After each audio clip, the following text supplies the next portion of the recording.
Hey everybody, it's Mark. Kind of jumped the gun there. Hey, it's Mark. And Christy.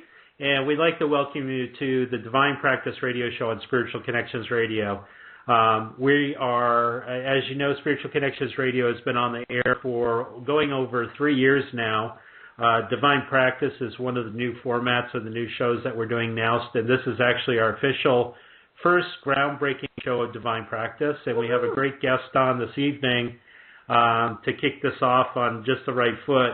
We're going to be on once a month, and our next radio date that we're actually going to be on, we try to shoot for the third Thursday of every month, so the next show will be on April 21st. And to find out more about the show and other shows that we have on Spiritual Connections Radio, you can go to our website at www.spiritualconnectionsradio.com. And with that, we'd like to introduce our guest, Garnet Schulhauser. Did I say that correctly? Pretty good, Mark, yep. It's always great to have you on the show. You had kind of shared with us before the show started that I think this is our fourth or fifth interview, and you know, we're always excited. I know I generally try to send an email out to you every couple of months going, have you written another book yet? Because we want to interview you. So we're really excited to have you on. So, you know, just to kind of give a recap for anybody who's not familiar with your work, can you kind of talk about how you got started and what your first and second book were like, and then we'll talk about the third book. Sure. Well, I was a practicing corporate lawyer in Calgary for for a total of about 34 years. And what happened, it was one sunny afternoon in May in 2007. I was still practicing law, and I went for a stroll down the street.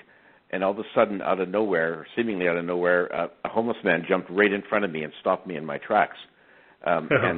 He looked like a typical homeless man, like with stringy hair and scraggly beard and dirty slept-in clothes. But there was something very different about him. He had these amazing, dazzling, sparkling blue eyes that seemed to penetrate deep within me, right down to the depths of my soul. And at the same time, his eyes were sending me this wave of pure, unconditional love that was infusing my whole body with an amazing sense of peace and security and well-being. And so I stood there like a deer caught in the headlights, like I was in a time warp. Don't know how long I stood there, but I didn't really care because I was delighted to bask in the gaze of this very different homeless man. And then he broke the spell by saying to me, "Why are you here?" And he promptly disappeared into a nearby store. And when I finally collected my wits, I went into the store to find him, but he was nowhere to be seen. And so then I walked out to the street and walked up and down several blocks in each direction, hoping to spot him, but he had basically disappeared into thin air. And so then that very next day, same time on the same street, I went back there to try to find him so I could talk to him, find out who he was. And eventually I spotted him sitting all alone on a bench. And so I went up to him and I said, "Who are you and why did you stop me the other day?"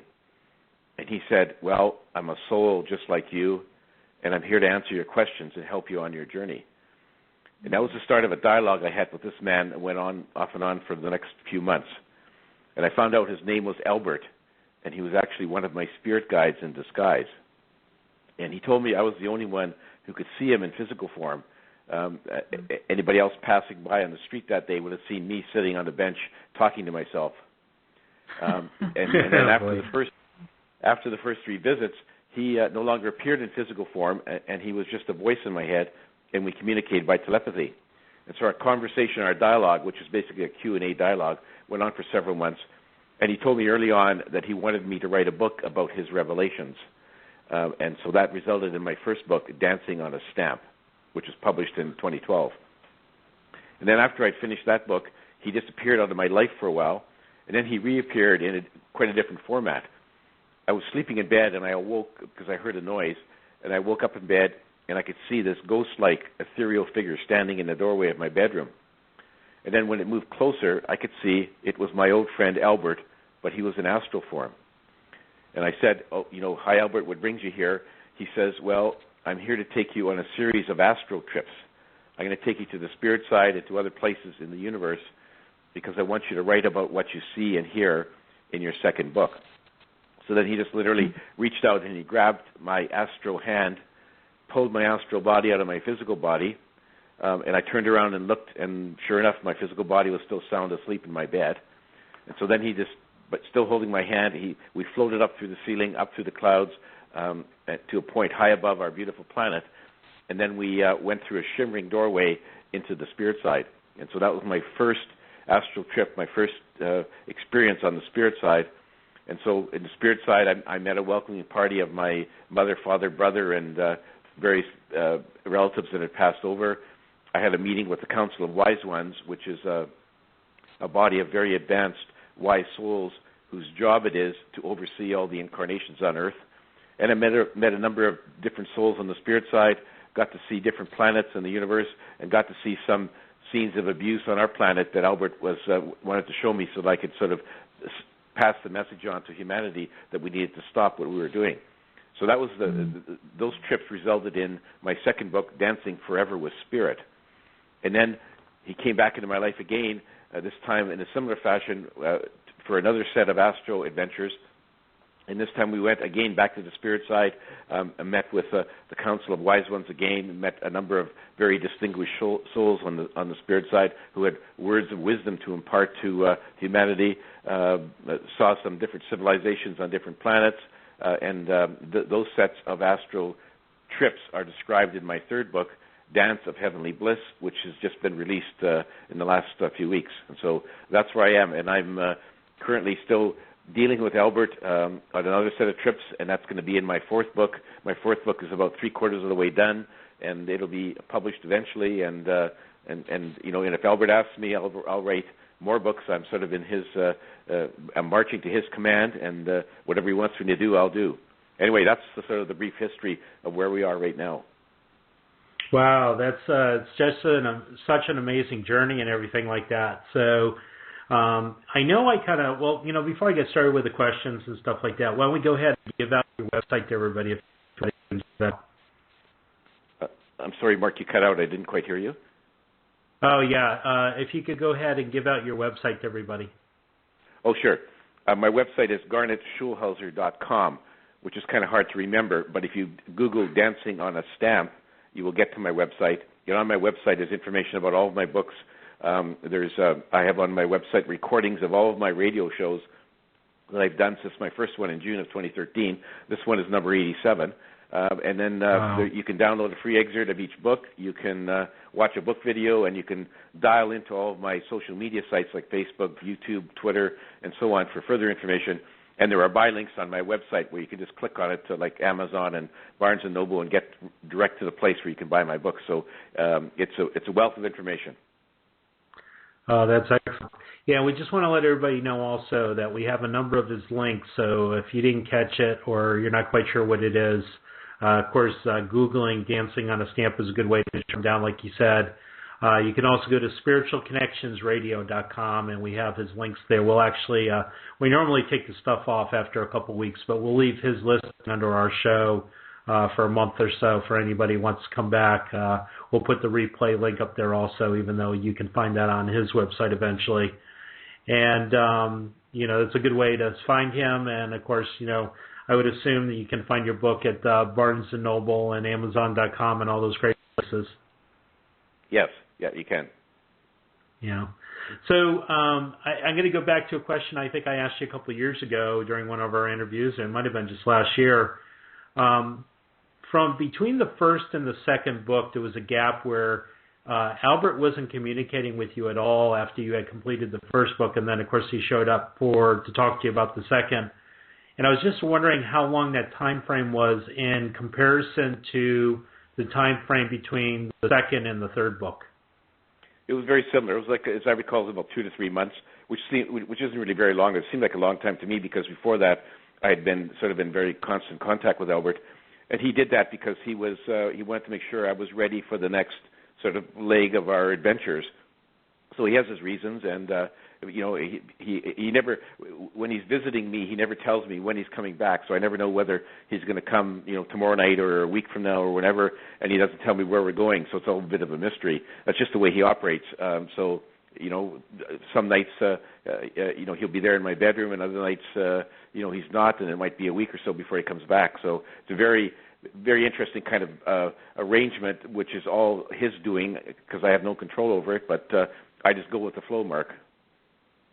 Yeah, I think that's a little bit different than some people who normally have communication with their guides, where it's generally the guide is always there when they need them. It's almost like you guys have a real special arrangement between the two of you, that he kind of comes as you're working on projects and stuff like that. Yeah, his contact with me, Mark, is designed to enable me to be able to write books about what he wants me to write about, and his revelations and what he wants me to see and the people that I talk to. And so that's the whole reason for his contact with me. He doesn't give me personal advice, so he's not there to tell me on a day-to-day basis what steps I should take. So it's really for the purpose of me writing my books. And so he will sometimes just exit out when I'm busy writing my manuscript, so I don't get distracted. And then he'll come back in when it's sort of that's out of the way, and okay, we're ready to start the next book.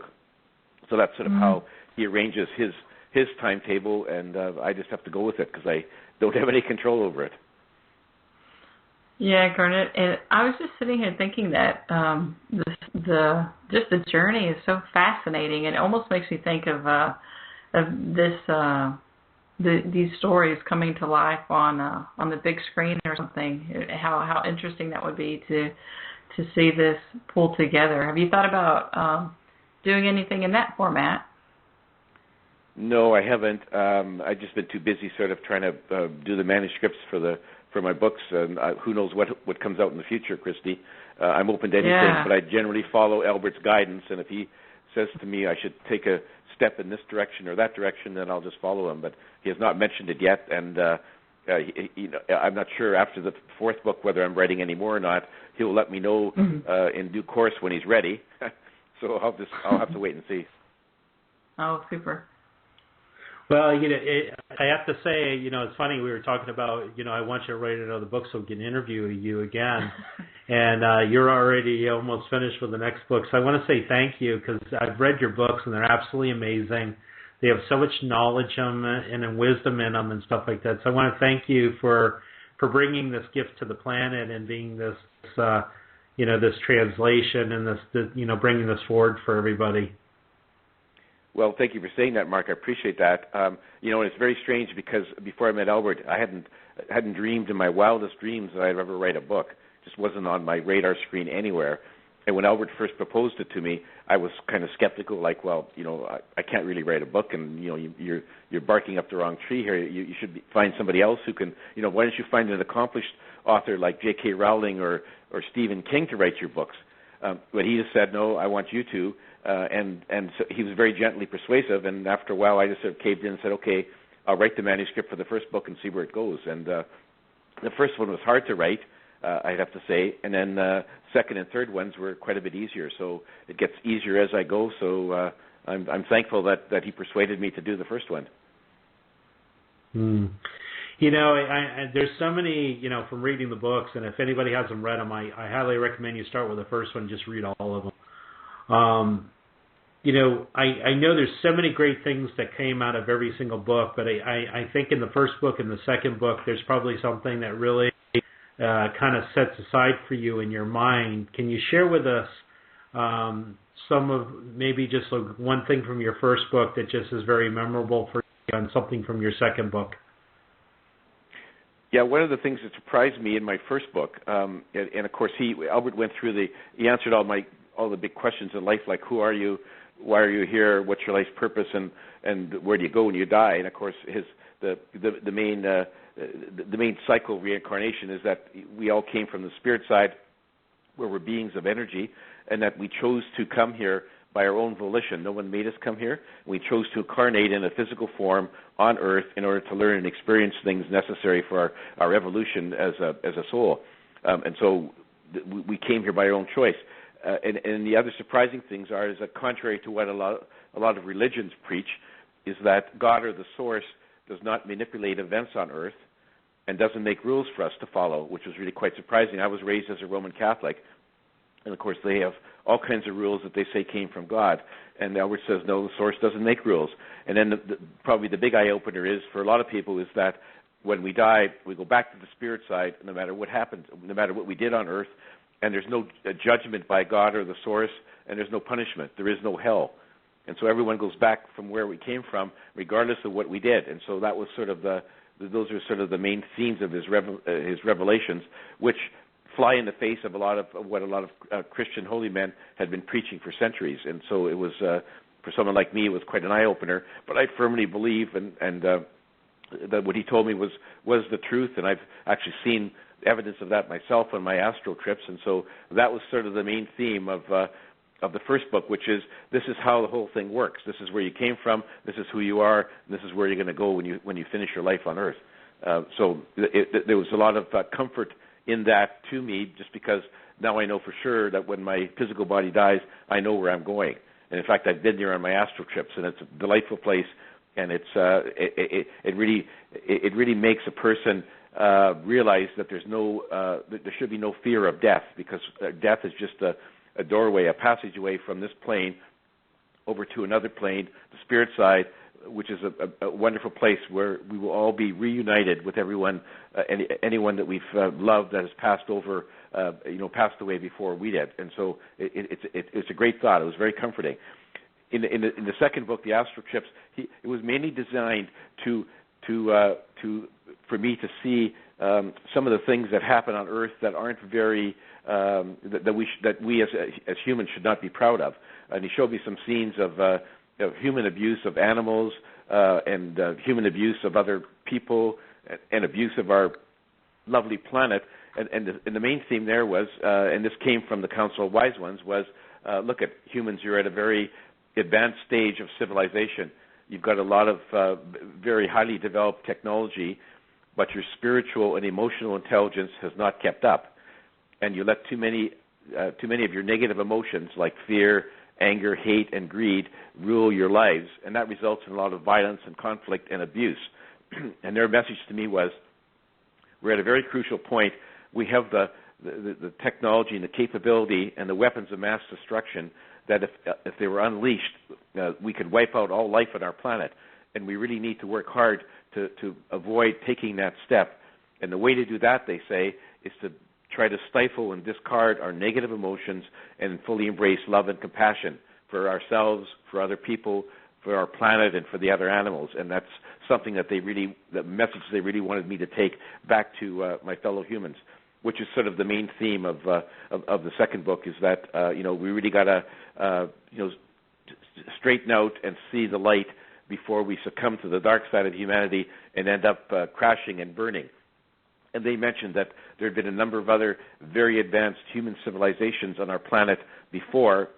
Some of them we've all heard of, like Atlantis and Lemuria, that rose up to very great heights and then crashed and burned because they couldn't control their negative emotions. And so they really don't want our civilization to end up in the same place. And so the message is, we really want you and all the other channels that we are sending messages through to get the message out to your fellow humans that we really need to change our ways. So that was kind of the main theme of the second book. That's beautiful. And as I heard you speak, I just heard words of love and compassion. And I think for Mark and I, one of the purposes of divine practice is to look at how we interact with the divine in our everyday lives. And maybe you can touch on and speak on how you have maybe changed or interact with the world in maybe a different way since Albert has come into your life and through the messages that he's given. Yeah, it was an amazing transformation for me, Christi. If anybody knew me before I met Albert and then to see me now, it would be like a 180-degree turn. I mean, before I was a straight-laced, button-down corporate lawyer. I didn't talk about spirituality or religion. I didn't really act in any sort of a loving and compassionate way. I was very much a business-like kind of person, and I was basically very judgmental of other people. And I was skeptical. I had a skeptical lawyer brain. After I met Albert, that's all changed, because now I see the world in a much different light, and I view people differently, because now I realize that everyone out there, all the humans, the people walking down the street, my coworkers, people on the freeway, people in the world, are just souls like me having a human journey, and that we're all connected to the source and to each other. So even though it seems like we're all sort of separate entities, in reality we're all part of the one. And by realizing that then leads to the fact that I tend not to judge people anymore. So if I see to use the Albert example, a homeless person walking down the street, I don't sort of judge him and think, why don't you get a job, you bum, and make something out of yourself. I no longer do that because I realize that they have their own place in this on Earth, and they're here for their own mission. And we can't possibly know we can't judge other people because we don't know where they've been, what challenges they have faced, what they are facing now, and what they had planned for themselves before they were born. So you can't just, based upon someone's appearance or where they live or the kind of job they have, you can't sort of make some sort of a judgment, a decision about their validity in terms of where they are in the scheme of things for humanity. So that's a very big thing to me. The other big thing was that Albert said that animals have souls just like us, and in fact he told me that if I had any doubt about that, I need only look into the eyes of my little dog for confirmation, and he was right. And so now I look at animals much differently, and I realize that they too have their own place in the universe and on our planet, and they weren't put here just to be abused and used by humans as we see fit, and that we should respect their place, their right to live, and treat them with dignity and respect. So now I look at animals much differently. And I also realize too that we really have to strive hard because there's so many occurrences of people lashing out, causing violence and destruction around us, and that's because they let their negative emotions get out of control. So now I make a very concerted effort when I feel anger welling up. When I'm on the highway and somebody cuts me off, instead of being angry at them and staying angry for most of the rest of the day like I used to when I was a lawyer, now I just sort of shut it down and say, okay, I'm not going to go there. I'm not going to feed this anger. I'm just going to recognize that person is on their own journey, and I don't know anything about their journey, so I shouldn't be upset because they happen to cut me off. And so I take a much different outlook on everything around me. Oh, that's beautiful. Thank you so much. So, I know you've traveled around and you've had different experiences with Albert, and, you talk about the fact that you've had a chance to visit with what we would call our guide, and, we have this whole understanding that everybody has a guide there. Some people are connected to them, some people aren't. I'm just wondering, in the spiritual world, we talk about things like angels and archangels and ascended masters. And I was just wondering, in your travels and everything, did you come across those beings to kind of give us that validation? Oh, yes. I mean, well, I did meet with, one very famous, or a couple of very famous masters, Jesus Christ and actually Moses. I met with them, and they're both master souls. They both incarnated on Earth to try to help humanity sort of get back on the path of spiritual enlightenment. So I certainly met with them. They're very interesting people, and I have often sort of taken exception to some of the things that the Christian Church, some of their rules and beliefs. But the basis of the Christian Church, Jesus Christ, is very much alive and well, and he came down, incarnated on Earth, to help humanity sort of find the path to spiritual enlightenment. And so he was a very interesting guy, still there on the spirit side. He said he performed his miracles on Earth, like walking on water and turning water into wine, by learning to focus his thoughts into very powerful beams of energy. He tapped into the energy of the universe, and that's how he performed his miracles. And so that was sort of his story. He said that he allowed himself to be crucified. He could have stopped that crucifixion because of his powers, but he wanted to make a very dramatic statement to his followers, which would make it easy for them to follow him and follow his teachings. And so that's why he allowed that to happen. And so he's a very wise, advanced, a beautiful soul. Moses, I met with him as well, and this is all in the third book. And he incarnated, he was a master as well. He incarnated on Earth to free the Israelites from slavery and to start a new religion. And so that was his mission, which he did. And he managed to. He basically said that the miracles that were ascribed to God in the Bible, by inflicting plagues on the Egyptians so that they would release the the Israelites from slavery, he said he caused those through the power of focused thoughts. And he said the 10 Commandments didn't come from God, because he confirmed what Albert had told me. He said that God, or the source, doesn't make rules for us to follow. So those 10 Commandments didn't come from the source. They came from Moses after a period of very deep meditation. And so that was his role. He fulfilled it very well. He's back in the spirit side, of course, a very wise and compassionate soul. And at one point I asked both of them, I said, we need a lot of help down here on Earth. Would you guys be willing to come back and try again and try to help us over the hump? And they both said, yeah, they would, but it was up to the Council of Wise Ones in terms of if they asked them to do so, they would, and they were just waiting for instructions. So it would be, I think, quite amazing if either or both of these people came back on Earth to help us see the light. So those are two of the masters I saw. I also met with one of my guardian angels on the spirit side, and so it was interesting for me because I had always wondered if guardian angels were for real or whether they were just a religious myth. Anyway, I did meet with one of my guardian angels. Her name was Anna Peel, a beautiful, strikingly beautiful soul.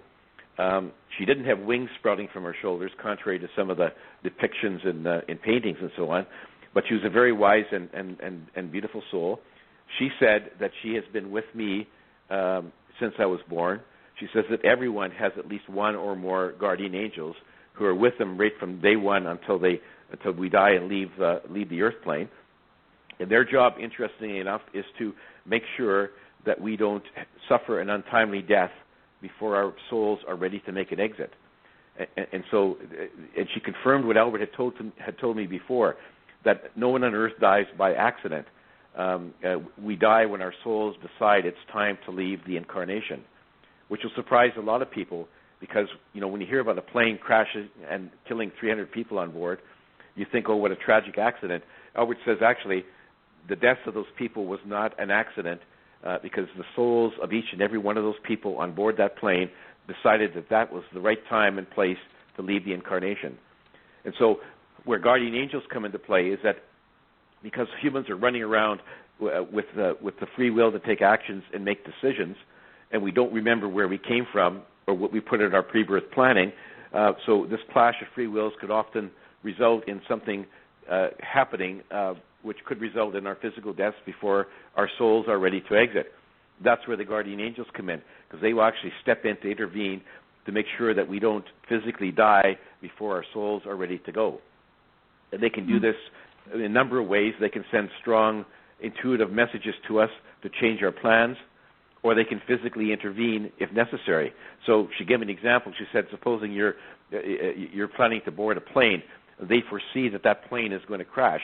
So the first thing they'll do is send you a strong message to make you think that you should change your plans. And they hope that you'll just change your plans and not board the plane. And if that doesn't work, they may make your tire go flat on the way to the airport so that you miss your plane. And so there's a number of ways they can intervene. For example, if they think you're going to end up in a car crash at an intersection, they will actually change the timing of the traffic lights to make sure you're not in that intersection when another car is running the red light, and thereby avoiding a collision. So, and most of the time, she says, we're not aware of the intervention, but happens all the time. When I said to her, well, you mustn't have been very busy with me because I don't recall any near misses, she says, oh, you have a selective memory. And then she recited a few cases where I had escaped death or injury, which at the time I thought was just luck. And she says, luck doesn't play a part of it. That was me helping you out. And so it was very comforting to know that this beautiful soul was watching over me, 24/7 since the day I was born, and would continue to do so until it was my time to exit. So, and it's nice to know every one of us has one or more guardian angels. So yes, angels are real. Is it true what they say that the best way to honor the angels is just to say thank you? Yeah, I think that's a good start. I mean, they do their job. They don't regard it as a job. It's just it's a pleasure. It's a joy for them to do this for us. So it's not like any big burden, and they're really quite happy to do it. and they take it's the love of their life to help out humans, in this way. And so they don't really need any gratitude, but for sure, if you wanted to express your gratitude, they would certainly appreciate it, and it would just make them feel more fulfilled and more appreciated in terms of what they're doing for us. Garnet, that is so amazing, just to have that perspective of the guardian angels. I think that's the very first time I've heard it in that way, and getting this message out there to people, to these different perspectives, and in this way that's coming through Albert is so enlightening. Thank you for doing this. My pleasure. That's my mission in life right now, Christi, and I'm happy to do it.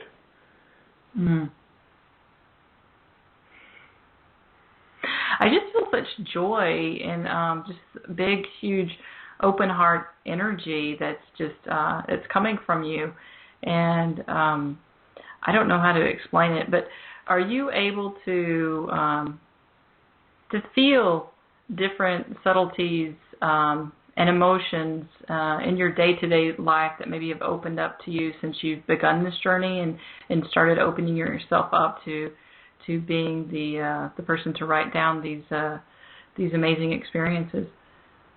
Yeah, I do detect that I'm becoming better and better at being an empath, and I do notice sometimes that I can, I can just sense what other people are feeling, and that hasn't happened. It didn't happen before I met Albert, and it just because I was sort of, my skeptical lawyer brain didn't sort of allow me to let any of those thoughts or feelings come into me. Now they do, and I can certainly sense in a much better way what other people are feeling. I'm not as accomplished as a lot of empaths out there, but I'm getting better at it, and I'm sort of understanding more where people are coming from and more about their feelings and what they're thinking. And I certainly also have a better connection to my little dog Abby than I did before, and I can sort of sense what she wants before she even has to bark or make any sort of outward expression of what she wants. And so I am getting better at that, Christi, yes. Still have a long ways to go. Part of the journey, right? Yeah, it sure is. Yeah. So your wife, Kathy, has been with you on this journey. What is her experience of all this? Well, she's been very supportive, and she's actually a very spiritual person herself. And she's had, before I met Albert, she had a couple of spiritual encounters herself. One was with her mother just not long after her mother passed away, and she had a very direct connection with her mother. And then another time, just after her father passed away, she actually had a very direct experience where her father appeared to her in a physical form, not the way he looked, when he was still living, but in a different form. Just sort of came out of the blue and started talking to her in a parking lot, and she just sensed that was her father. And so she's very susceptible to the ideas that Albert has been giving me. She was very supportive of me writing my books. She's very supportive of me, promoting my books and going on radio shows. And so it's been a really nice journey. And she's, I hate to think of how it would have been if she hadn't been as susceptible to the ideas that I've been getting from Albert, but she has, and so it's been a very, very pleasant journey. That's beautiful to have a partner with you that kind of supports you on your journey. I know from talking to different couples and everything on my journey so far, I know there's all kinds of stories involved. So it's very beautiful when you see that. I know I'm very blessed with having Christi with me and how she's helped me so much as we've kind of walked the journey together. Yeah, it sure is nice to have support around you among your loved ones. Before I released my first book, I was a bit apprehensive about coming out of the spiritual closet, so to speak, and I was concerned about what my family, what my friends, what my former law partners and clients would think. And so I struggled with it for a while, Mark, and eventually I just decided to heck with it. I was just going to, publish my manuscript and let the chips fall where they may. And if some people thought I was a fool or an idiot or I was losing my mind, so be it. That was something that I shouldn't be worried about. And so I did, and I've lost some people along the way, some people who have not talked to me since I published my book, but I've gained many more new friends. So overall, it's been a very positive experience. and all the members of my family. I have 2 sons, and their spouses, and they're all very supportive, and so I have no worries there. And so I'm just on a very pleasant journey right now. And if one of the things you learn about, and you've heard this before, is that the older you get, the less concerned you become about what other people think about you. And that's been part of this journey, is that, if people think I'm an idiot, I don't care. They're entitled to their opinion, but there are a lot of people who are very supportive and very glad that I'm propagating Albert's revelations in my books. Oh, that's beautiful. And Garnet, I was going to ask you, kind of touching on your 3rd book again, about meeting with Jesus and having those experiences. And specifically, did he mention anything about you talk about religion and kind of like how a lot of these ideas are kind of counter to what we've been told for thousands of years. So did Jesus have any kind of comment on that at all? Yeah, he did. He said basically that his intention was to try to spark a new sense of spirituality. Try to get humanity out of the darkness, and that's why he incarnated. He expected that his disciples would create a religion, around his life and death. But he said at the time he didn't know how it would play out. And he hoped that basically they would just take his teachings and propagate it to other people.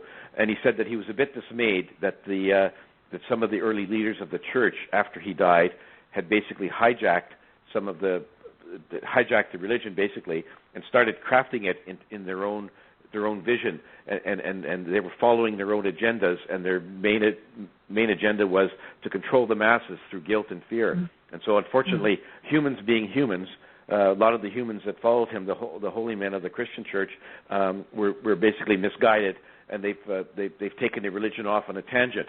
That's resulted in a bunch of beliefs and rules and dogma that really didn't come from Jesus. They were just developed by the men who followed him. And so he's a little disheartened by it. He recognized that the church has done a lot of good over the years. There's a lot of followers, but he just hoped that it wouldn't have taken all the turns that it has. But he just said, that's human life on Earth. You can never tell where it's going, and we just have to live with it. That's so sweet. He's so good-natured about it, then. Yeah. Well, no, I think he's very pragmatic. He understands how life on Earth as a human, how it develops, and that how we all have to battle with negative emotions. And and so the leaders of the church, they were driven by basically by greed, wanting to have power and control over the masses, and so they let that sort of emotion take control of what was going on, and then all of a sudden, in a lot of ways, the teachings of Christ, which are still very valid and still very true, kind of got shunted to the side a bit, and they were layered over with all these other rules and dogma and beliefs that really serve no purpose, didn't come from Christ, but he recognizes that's the way it goes, and he's happy that his teaching has caused some good in the world, but he wishes it could have been better. But that he just knows that's a life on Earth, and he has to just go along with it. Well, and one thing too that it kind of comes back is I heard you speaking about love and compassion, like this it's an overriding program of just love and compassion, and if all humans could just kind of just step into that, and then you gave the really beautiful example of yourself, somebody cutting you off, and having these feelings of anger come up, but instead just allowing yourself to be in love and compassion. And I think for Mark and I, what we've been learning is that, through divine practice is like, it really begins with us. So having love and compassion with ourselves, and then therefore being able to share that love and compassion with others. So you being able to have that ability to, like, you really trust yourself and go out on a limb and just go for it. I mean, that's just a living example of that. I mean, it's really amazing the example that you're setting. So I just want to thank you again. Well, you're quite welcome. And I'm not by any stretch perfect in this regard. I mean, I still have moments of anger and fear and other things. I mean, we all, as humans, we all have these emotions that well up from time to time when in the events in our lives, and so but it's really I really have to make an effort to try to stifle those emotions and just try to embrace love and compassion, and above all to not judge other people, because that's just not something that we are really capable of judging, because we don't, as I said, we don't know who they are, where they've been, or what their challenges are. But as the Council Wise One says, it's key for humans to expand their consciousness and raise their vibrations, and the way to do that is to discard negative emotions and embrace love and compassion. And Albert says, if we fully embrace love and compassion, there's no room for negative emotions, and they will melt away like a snowbank in the spring. And that's really the goal that we have to set for ourselves. And it's not an easy goal, but it's one that we all need to set, and we all need to encourage everyone around us to do the same. Because it's not just okay for you and I to be good people. We have to try to convince other people to do the same. Mm-hmm. And does Albert give any instruction on, like how to do that, just practically? Well, not really. I mean, it's just a matter. First of all, we have to be aware of where it is we need to be going, and we have to be aware of the fact that negative emotions are are just basically bad news for us. They're bad news for us as we interact with other people, and for other people, for humans generally interacting with the other people in the world, and with the animals that share our planet, and with our planet itself. So the first step is to acknowledge and realize where we should be going, and it's just a matter of trying to practice. And he says we can get help from our guides, who are trying to send us messages all the time to steer us in the right direction and help us on our journey. And the challenge for us is to listen, be able to hear the messages from those guides, because our minds are so full of other thoughts every day. Our minds are just cluttered with thoughts about what happened in the past, what's going to happen in the future, and we don't always hear those messages. And he says one of the ways to be a better listener is through meditation, to sit down quietly, quiet our minds, try to clear the clutter from our minds, and if we can do that with some success, we'll be able to hear more of the messages that come from our guides. And the guides are sending us messages of love and compassion, trying to tell us what step we should take as we come to a major fork in the road, and we'll have a much more happy and fulfilling journey if we can better hear our guides and what they're trying to tell us, because they know what we plan for our lives, and they're trying to steer us in the right direction. So basically, and meditation helps get rid of stress in our lives, and it will help us embrace love and compassion and get rid of our negative emotions. So that's sort of the one practical thing he said to me. It's not an easy thing to do. I try to meditate, every day. I'm not particularly good at it, but and some people are very good at it. And there's been, hundreds of books written about how to meditate. He says, pick one technique that seems to work for you, and then just practice and and over time you'll become better, and you'll be able to hear more of your messages from your guides. Thank you. Garnet, we don't usually do this on our show, but we do have a caller. Would you like to take a question? Sure. All right. I apologize for not screening your name ahead of time. We don't have the ability to do that on this show, but I have caller 4053. If you could tell us your name and let us know a question you have for Garnet. Welcome to the show. Hi, thank you. Hi, Garnet. My name is Kathleen, and I have an autographed copy of your book, Dancing on a Stamp. And I won it on Michael Long's radio show, Journey into the Light. Right, yeah. Yeah, and that was way over a year ago. And I enjoyed the book immensely. I have it in my hands right now. But I have a question. I don't know if this is something that can be answered. I constantly worry about my health. And, I'm on 8 blood pressure pills a day, which is absurd, and it's still not under control. Why, and I don't mean to blame it on God, but why doesn't he release me of this fear, this constant fear I have of dying? Why should he make me fear it so much that it interferes with my life? Well, first of all, Kathleen, as Albert has told me many times, he says that God, or the Source, does not interfere with our lives on earth. God doesn't cause things to happen or withhold good things from us. God doesn't get involved in sort of what's going on. And so God's not, it's not his position to relieve you of your stress and your worry about death.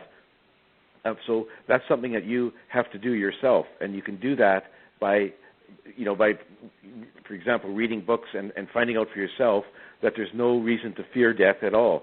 That death is not an end to anything. It's just a doorway where you pass from this physical plane back over to the spirit side.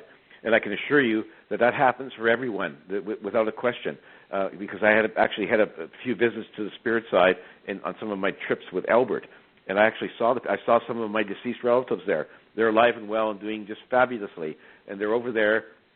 And I'm sure you have deceased relatives who are watching over you, watching what's going on, and they're cheering you on and trying to help you have a better and easier journey. You should never worry about dying. And the fact that you have health problems, that could be two causes. One of them which could be that you planned to have these problems before you were born because there was a lesson or a challenge there for you that you wanted to experience as a soul. Yeah, and the other reason is that maybe it's because of your free will actions. Maybe you didn't plan it, but because of how you live your life on Earth and how you let perhaps your emotions, like for example fear, rule too much of your life, that may be the cause for your high blood pressure. And so what you really have to do is say, I need to get rid of my negative emotions. Fear is a very damaging emotion. So you have to do your best to try to stifle your fear and just embrace love and say, okay, no matter what happens to me on earth, I can't go wrong or become lost. I'm always going to end up back where I came from, back in heaven, back on the spirit side. It's the fear of the unknown, what's over there. I mean, I have to know what's going to happen every day, and it's like everyone says, yeah, you shouldn't be afraid of death and this and that, but it's fear of the unknown. To me, I'd like to think it's a big reunion. I'm going to see Mom and Dad and my brothers and this and that, and I think in your book you said there are like libraries in heaven too, and am I correct with that? Yes, there are. Yeah. And what's the purpose of libraries in heaven? Well, it's because as souls we want to expand our knowledge, increase our wisdom, which is part of our growth and evolution. And so we can increase our wisdom by incarnating, as a human on Earth or on other planets, and those experiences and meeting those challenges and taking those tests help us with our evolution. And so as a soul of the spirit side, we don't basically know everything about everything. We know a lot more than we know as a human on Earth, but we can expand our knowledge by traveling in spirit form to other planets in the universe, to attend lectures from famous people that used to live on Earth, go to the libraries where we can study other planets and decide where we want to incarnate next. So it's a matter of, life on the spirit side is a constant learning process. And there's never an end to the learning because there's never an end to the universe, and there's always so many new things that are developing in the universe. So it's really it's a very challenging, sort of fulfilling journey that we have, a journey that has no timetable or no finish line. And so there's no pain over there, whatever you pass of, whether it be cancer, what have you. There is absolutely no pain. So do you just, float around all day? well, as Albert explained to me, he said there is pain in life, but he says that once your soul has decided to exit its incarnation, then from that point there will be no pain. So he gave me the example. He said, if I were to die in a car accident, he says, I read that. Soul, that's my favorite part of your book. He said my soul would leave my body just before the impact, and I wouldn't feel any pain or anything. You'd see it afterwards. Well, you'd be sort of floating there, and it'd be like you're watching a movie. Yes, you'd be like you're watching a movie. And so he said, I have it right in front of me. It says, what if I die from injuries I receive in a car accident? Would I not suffer a lot of pain before I actually died? And it states here, In this situation, your soul would know your physical death was about to happen, and you would leave your body just prior the crash without feeling the impact or any pain from your injuries. You would watch the final moments of your life from outside of your body without feeling any distress or anxiety, as if you were watching a movie. And that's the favorite. I have that page folded over because I have a fear when I'm in cars, too, the way people drive. But well, I'm glad you I get love some that comfort part. from that. Yeah, What's and that? I love that part too, because I always had I too had apprehension about the dying process. Like, would it be painful? Would I be anxious, and so on? And so he allayed all of my fears by telling me that, and I firmly believe that. And so I'm just ready to face my physical death whenever it happens. But you know what? I have one more question. I'll let you go. But why does God put us through the pain of cancer? I know you say, and I've heard it before, that we choose our life before we come to the earth plane, and what can happen to us. But why do we have to suffer? And I was watching The Passion of the Christ the other night for Easter, and I'm thinking, why does God make us suffer before we die? Some people suffer for years. And then I thought, is it because he had to suffer before he rose from the dead, before his resurrection? No. Yeah, actually, no, Kathleen. As I said before, God doesn't make us do anything. He doesn't visit pain or disease or anything else on us. And so if people are suffering from cancer, it's because they chose their life beforehand. And you might say, well, why would anyone choose to suffer from cancer? Well, it's not clear to us, but when the soul of that person was on the spirit side, before they were born, they had good reasons to choose their lives. And it was very apparent to them then. Once we're born, of course, we forget about our life planning and who we are, and so we wonder, why am I suffering from cancer? Well, it's because your soul chose your life, and there was a very good reason for that. It was a lesson that your soul needed to face and pass as part of their evolution. So it's all great mystery to us humans, and we're not intended to understand every intimate aspect of it, but Albert says that's how it works. And when the soul of the person who has cancer dies, gets back to the spirit side, they will then realize why they suffered through the cancer pain. Well, I really believe I picked my two sons, and they picked me, because I have a son that was born with autism. Today, he's in his second year of pharmacy school and on the dean's list. Wow. And that's great. Really bright. And I worked I was fortunate. My husband was an engineer, and he made good money, and I could stay home with him. I got him involved in early intervention. I had someone come in the house and show me different techniques. He couldn't speak. He used to bang his head. He sounds like a walking encyclopedia today. My other son, the day after I had him, was rushed into Boston, had 3 operations on his colon, a colostomy bag, wasn't toilet trained till he was a teenager. But he lives in the Netherlands, married. He has a son. He's a professional jazz pianist. If you look him up on the internet, he's there. And he does gigs now and then with Branford Marsalis, who used to play on the Jay Leno show. And it's like I devoted my life to them, but I think I picked them because I'm nurturing. And I believe they picked me. The only downfall I look at is because I didn't work for over 15 years and I stayed home with them. Now I'm on SSI, disability, and I make $800 a month. I don't live the charmed life I used to when I was married to their dad, and they had their medical problems.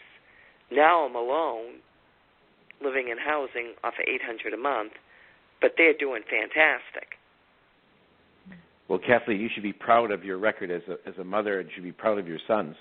And you are correct. You chose them, and they chose you, and this was all done before you were born.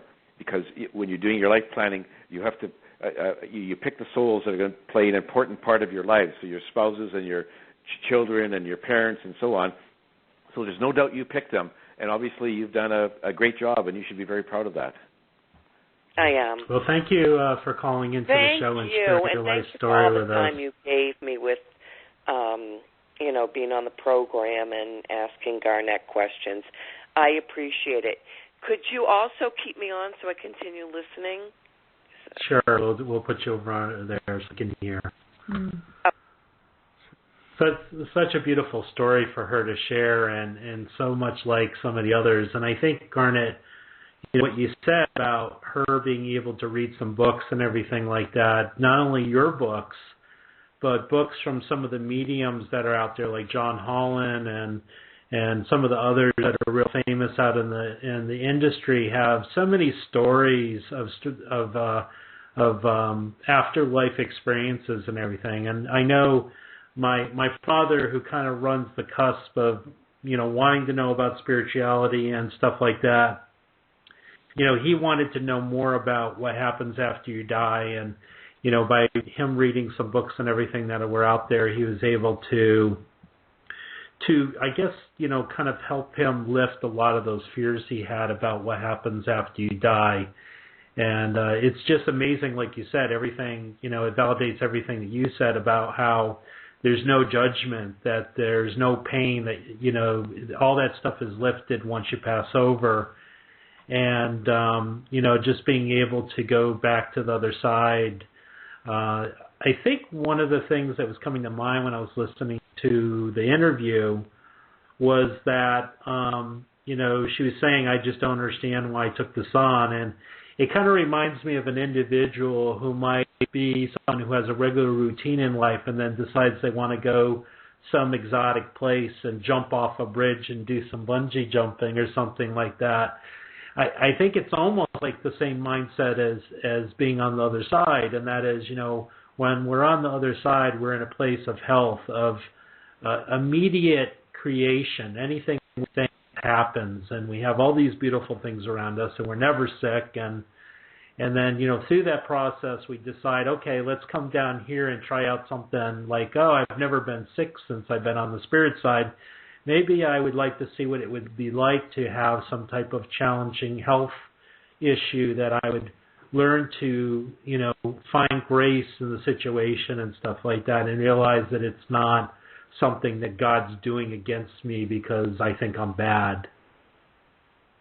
Yeah, you summed it up very nicely, Mark. That's exactly how souls on the spirit side regard a life on earth. They regard it as a brief adventure. It's just like you said, somebody living an ordinary life who decides to go somewhere and jump off a bridge and bungee jump. And you wonder, why would you do that? It's because it's something different. They want to learn something. They want to challenge themselves to a new experience. That's what souls think on the spirit side. Is like, okay, it's a challenge on earth. It can be very unpleasant at times, but I want to see if I have the mettle to deal with those challenges and come out of it with grace. And so that's why a lot of souls, that's why basically they all come here. It's a brief adventure, and because there's no linear time on the spirit side, a lifetime of 80 years on earth is just like a blink of an eye over there. So it's like a very short little jaunt out of paradise into this often called hellhole called earth, for to test their mettle, And so to them it's not a big deal. It's like, let me try a life where I have to suffer through cancer and see how I do, see how I come out of it. It reminds me of there's a spiritual teacher that said that, like when aliens come to the planet Earth, maybe they're aliens to us, but one of the reasons that they go deep underground or they stay undercover is because they're not crazy enough to make themselves known. And he was talking about all the souls that do incarnate on Earth being like the spiritual badasses of the universe, because we come down here to really test ourselves. Well, we do. And Albert says Earth is one of the most difficult schools around. And so he said to me many times, every one of us who are living on Earth right now, we should pat ourselves in the back for being so courageous or maybe so crazy as to come and incarnate as a human. Yeah, it is a beautiful journey. It's funny because as Christi was mentioning that, I was thinking of some other jokes that were along that mindset where they said, of aliens that are talking about coming down to visit Earth, and they said, I'm not going down there. They have shows where they compete against each other and do all kinds of crazy stuff. Look what they do for fun. Yeah, they laugh at people who trip and hurt themselves, you know. Yeah, no, that's very true. Yeah. So I'm really excited that you were able to come on the show this evening. I always get to say the sentence of, "Oh my goodness, how quickly an hour goes." We've had so much fun interviewing you on the show, and why don't you go ahead and tell people about the book that's out now that just came out and your website?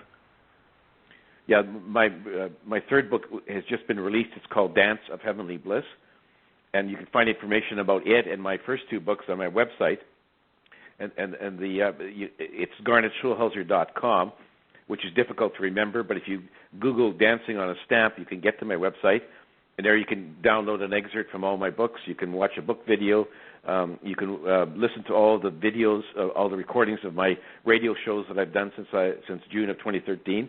And you can dial into my social media sites like Facebook, Twitter, and Google Plus, and LinkedIn. And there's buy links on my website where you can click on it to all the popular sites like Amazon, Barnes & Noble, and you can get right to the place where you can buy my books. And my email address is on my website, and I would love to hear comments or questions from anyone out there listening. That's beautiful that you put yourself out there, not only with the gift of writing the books and sharing all these experiences that you've been having with Albert, but also the open heart and the beautifulness that you bring to the show and the interview. And as always, I appreciate having you on. I remember interviewing you on your first book, and I'm happy that you always come back to Divine Practice and, of course, Spiritual Connections Radio to share your journey with us. Well, thank you very much for inviting me back again. I've always enjoyed being on your show. Mark, this is the first time with you, Christy, but it's been delightful, and I would certainly look forward to coming back again. And I was going to ask, Mark, do we have time for one more question? I've got one question in my head. Sure, yeah. Garnet, I was sitting here thinking about you were discussing traveling to like other planets and interacting in different realms and that nature. I was just going to ask, what was your most favorite trip, I guess, to places beyond the beyond, if you want to call it that? Well, the most pleasurable trip was when and this was the detail of my second book, was when I actually got to go to a focal point of the source. And Albert says the source is sort of everywhere. It's not just in one location. But this was the focal point. It was sort of like a central sun near the center of the galaxy.